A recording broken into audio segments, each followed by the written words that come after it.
Assalamualaikum warahmatullahi wabarakatuh. Bismillahirrahmanirrahim. Alhamdulillahil azizir rahim. Rabbil arsyil azim. Alladzi khalaqal insana fi ahsani taqwim. Wa fataras samawati wal ardi biqudratihi. Wa dabaral umura bihikmatihi. Wa khalaqal insana wal jinna li'ibadatihi. Wassalatu wassalamu ala ashrafi anbiya'i wa ala alihi wa sahabatihi amma ba'd.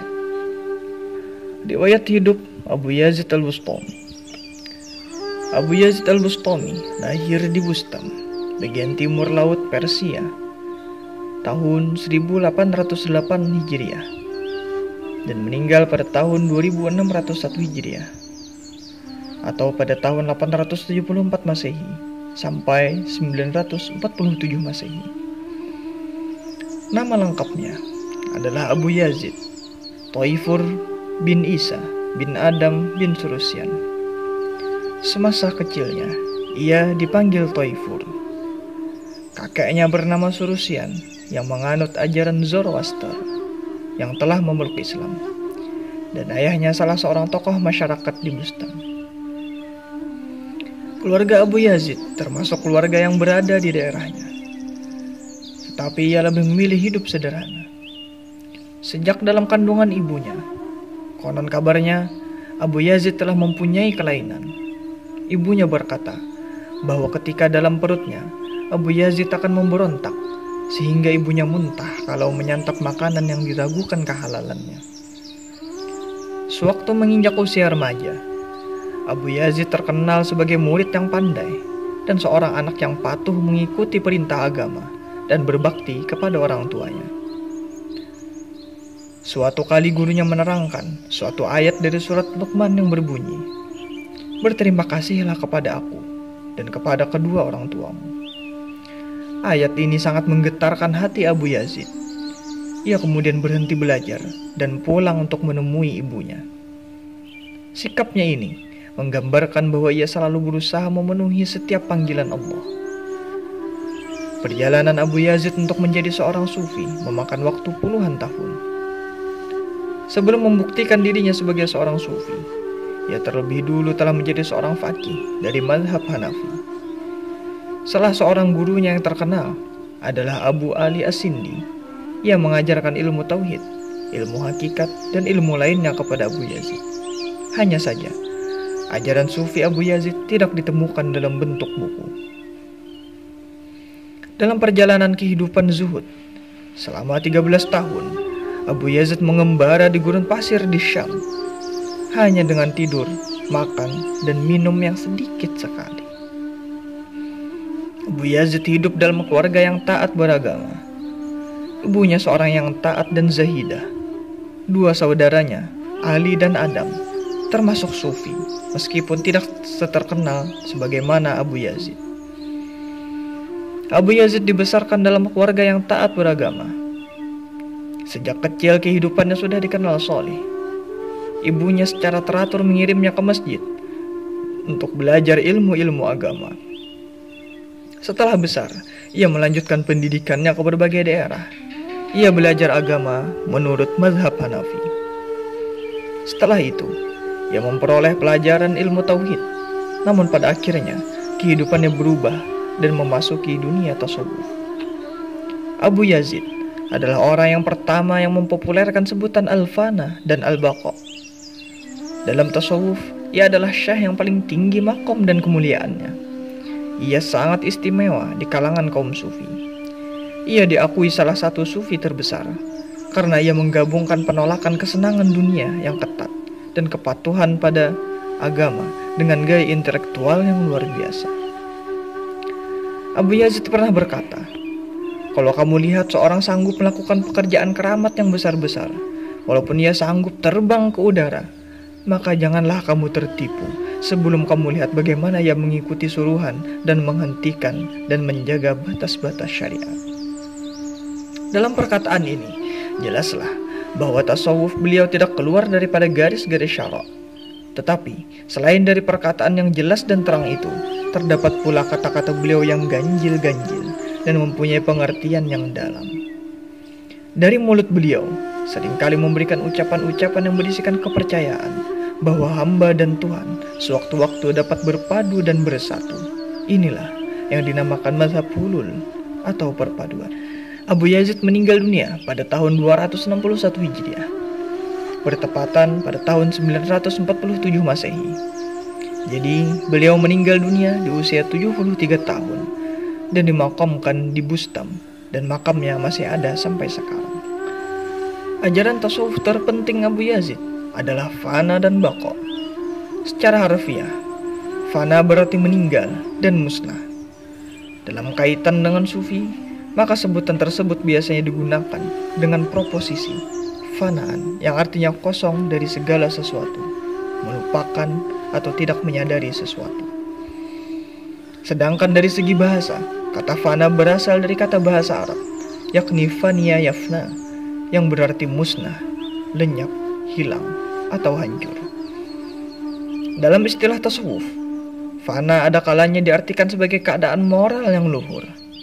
Dalam hal ini, Abu Bakar Al-Kalabadhi mendefinisikannya, hilangnya semua keinginan hawa nafsu seseorang. Tidak ada pamrih dari segala perbuatan manusia, sehingga ia kehilangan segala perasaannya dan dapat membedakan sesuatu secara sadar. Dan ia telah menghilangkan semua kepentingan ketika berbuat sesuatu. Sedangkan dalam sufi dan syariah, kata fana berarti mati dan menghilang. Fana juga berarti memutuskan hubungan selain Allah dan menghususkan untuk Allah dan bersatu dengannya. Adapun arti fana menurut kalangan sufi adalah hilangnya kesadaran pribadi dengan dirinya sendiri atau dengan sesuatu yang lazim digunakan pada diri. Pendapat lain, fana berarti bergantinya sifat-sifat kemanusiaan dengan sifat-sifat ketuhanan. Dapat pula berarti hilangnya sifat-sifat yang tercela. Selain itu, Mustafa Zuhri mengatakan bahwa yang dimaksud dengan fana adalah lenyapnya indrawi atau kebasyariahan, yakni sifat manusia yang suka pada syahwat dan hawa nafsu. Orang yang telah diliputi hakikat ketuhanan sehingga tiada lagi melihat daripada alam wujud ini, maka dikatakan ia telah fana dari alam cipta atau dari alam makhluk. Sedangkan Abdurrauf Singkil mengungkapkan tentang fana, dan ini menurut istilah para sufi adalah berarti hilang dan lenyap. Sedangkan lawan katanya adalah baqo. Dan lebih jelasnya, sebagaimana disebutkan dalam kitab Al-Jawahir, fana adalah kemampuan seorang hamba memandang bahwa Allah Ta'ala berada pada segala sesuatu. Dalam menjelaskan pengertian fana, Al-Qushairi menulis, fananya seseorang dari dirinya dan dari makhluk lain terjadi dengan hilangnya kesadaran tentang dirinya dan makhluk lain. Sebenarnya dirinya tetap ada, demikian pula makhluk-makhluk lain, tetapi ia tak sadar lagi pada diri mereka dan pada dirinya. Kesadaran sufi tentang dirinya dan makhluk lain lenyap dan pergi ke dalam diri Tuhan, dan terjadilah ittihad. Dengan pemikiran fana, bagi seorang sufi adalah mengharapkan kematian indera. Maksudnya adalah mematikan diri dari pengaruh dunia, sehingga yang tersisa hidup di dalam dirinya hanyalah Tuhan semesta. Jadi, seorang sufi dapat bersatu dengan Tuhan bila terlebih dahulu ia harus menghancurkan dirinya. Selama ia masih sadar akan dirinya, ia tidak akan bersatu dengan Tuhan. Penghancuran diri tersebut senantiasa diiringi dengan baqo, yang berarti hidup dan terus hidup. Adapun baqo berasal dari kata baqiyah, artinya dari segi bahasa adalah tetap. Sedangkan berdasarkan istilah tasawuf, berarti mendirikan sifat-sifat terpuji kepada Allah. Dalam kaitan dengan sufi, maka sebutan baqo biasanya digunakan dengan proporsi baqabi, yang berarti diisi dengan sesuatu, hidup atau bersama sesuatu. Dalam kamus Al-Kautsar, baqo berarti tetap tinggal atau kekal. Bisa juga berarti memaafkan segala kesalahan, sehingga yang tersisa adalah kecintaan kepadanya. Di dalam tasawuf, fana dan baqo beriringan, sebagaimana dinyatakan oleh para ahli tasawuf. Apabila nampak nur kebaqaan, maka fanalah yang tiada dan baqalah yang kekal. Tasawuf itu ialah fana dari dirinya dan baqo dengan Tuhannya, karena hati mereka bersama Allah. Sebagai akibat dari fana adalah baqo. Baqo adalah kekalnya sifat-sifat terpuji dan sifat-sifat Tuhan dalam diri manusia. Karena lenyapnya sifat-sifat basyariah, maka yang kekal adalah sifat-sifat ilahiyah. Pencapaian Abu Yazid ke tahap fana dicapai setelah meninggalkan segala keinginan selain keinginan kepada Allah, seperti tampak dalam ceritanya. Setelah Allah menyaksikan kesucian hatiku yang terdalam, aku mendengar puas darinya, maka diriku dicap dengan keridhaannya. Engkaulah yang aku inginkan, jawabku, karena engkau lebih utama daripada anugerah, lebih besar daripada kemurahan, dan melalui engkau aku mendapatkan kepuasan dalam dirimu. Jalan menuju fana menurut Abu Yazid dikisahkan dalam mimpinya menatap Tuhan. Ia bertanya, bagaimana caranya agar aku sampai padamu? Tuhan menjawab, tinggalkan dirimu dan kemarilah. Abu Yazid sendiri pernah melontarkan kata fana pada salah satu ucapannya. Aku tahu pada Tuhan melalui diriku hingga aku fana. Kemudian aku tahu padanya melalui dirinya, maka aku pun hidup. Paham baqo tidak dapat dipisahkan dengan paham fana, karena keduanya merupakan paham yang berpasangan. Jika seorang sufi sedang mengalami fana, ketika itu juga ia sedang menjalani baqo. Dalam menerangkan kaitan antara fana dan baqo, Al-Qushairi menyatakan, barang siapa meninggalkan perbuatan-perbuatan tercela, maka ia sedang fana dari syahwatnya.